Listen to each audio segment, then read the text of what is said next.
Volodymyr Zelensky arrived in Jeddah today as leaders from the Arab League countries gather in the Saudi port city for a summit. The Ukrainian president is just one of the unexpected guests at the talks, with Bashar al-Assad's arrival last night making waves. The Syrian president is attending the event for the first time in more than a decade, thanks to a diplomatic push from Crown Prince Mohammed bin Salman to bring Assad back into the fold, 12 years after its membership was suspended over the bloody crackdown against Arab Spring protests, which spiraled into a devastating civil war. Well, for some analysis of this controversial arrival at that summit, we can speak to Ahmed Benchemsi from Human Rights Watch. Thank you so much for joining us, Mr. Benchemsi.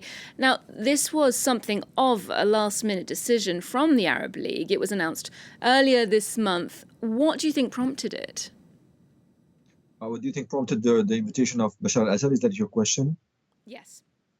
Well, the Arab League have welcomed back Syria earlier this month. So, I mean, it's not that surprising that they invite Bashar al-Assad to speak.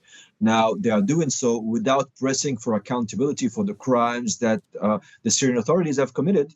And they have committed numerous horrendous crimes over the past 12 years. I mean, during 12 years of civil war, the government has committed countless crimes against humanity. They have used chemical weapons. They have used torture and executions on a massive scale that was massively documented as well by several human rights organizations, including ours, but also others. Enforced disappearance. We're talking about tens of thousands of people, if not hundreds of thousands of people here. So until today, the Syrian government continues to detain and forcibly disappear tens of thousands of people. I mean, the Syrian Network for Human Rights, which is an NGO tracking human rights violation from very close, according to it, there's at least 100,000 Syrians who remain today forcibly disappeared. So all these things are happening. And in the meantime, Bashar al-Assad is invited to get-togethers like this that are because of political considerations. But honestly, that is not what interests me and interests my organization and all the human rights community. Indeed, it's a symbolically powerful message to send. Assad making a formal speech there, shaking hands with heads of state. What do you think this could mean for Syria's future role in the region?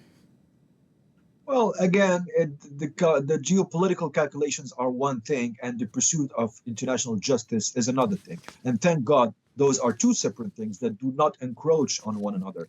So leaders in the region might have the geopolitical calculations that they want, and those things change, by the way, depending on alliances, on several factors. But the pursuit of justice is a long game.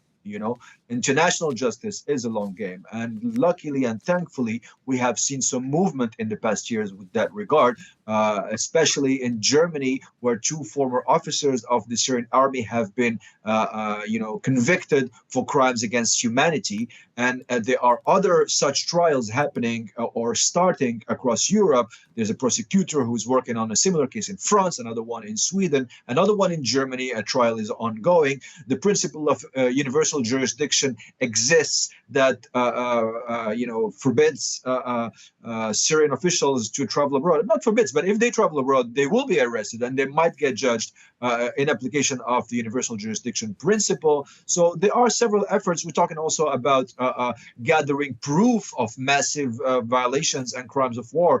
And for that regard, there are at least two UN bodies that have been working hard for the past decade, assembling evidence that will be used in court one day. So all of these things are ongoing and they will not be stopped, whatever the geopolitical calculations are. Mm-hmm. And the United States State Department has underlined that they're not in favor of a rehabilitation of Assad, that relations should not be normalized. How do you think that could affect Washington's relationship with the Arab League or some of its members? I'm not in the business of geopolitical analysis. I'm speaking for a human rights organization, and what concerns us chiefly and primarily are the conditions of people on the ground. Now, whatever the conversation between the US and the Arab League and allies or foes in the region. What we are asking for is that the human factor is put at the center of it.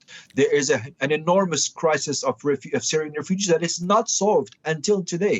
More than 5 million Syrians are refugees abroad, and more than 7 million have been displaced internally.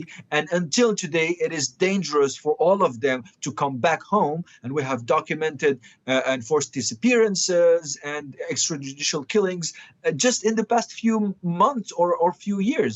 So these things are still continuing, and what we're saying is that whatever the diplomatic relationships between this party or this other, such factors should be at the center of them, and there should be conditions posed to whatever diplomatic reshuffle, and the human beings on the ground who have been suffering for 12 years and are still suffering now should be at the center of these conversations. And staying with, of course, those humanitarian concerns, as you say, justice is sometimes a very long game. Do you believe that here Saudi Arabia, the Arab League, are putting themselves on the wrong side of history, so to speak? And how could that play out for the legitimacy of the body?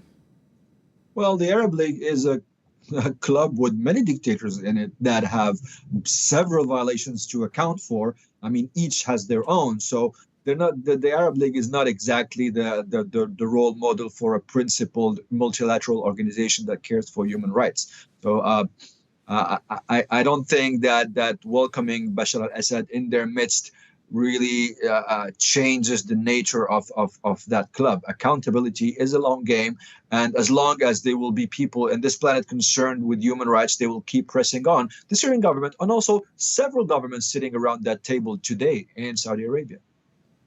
Mr. Benchemsi, thank you very much for that analysis of events in Jeddah at the summit and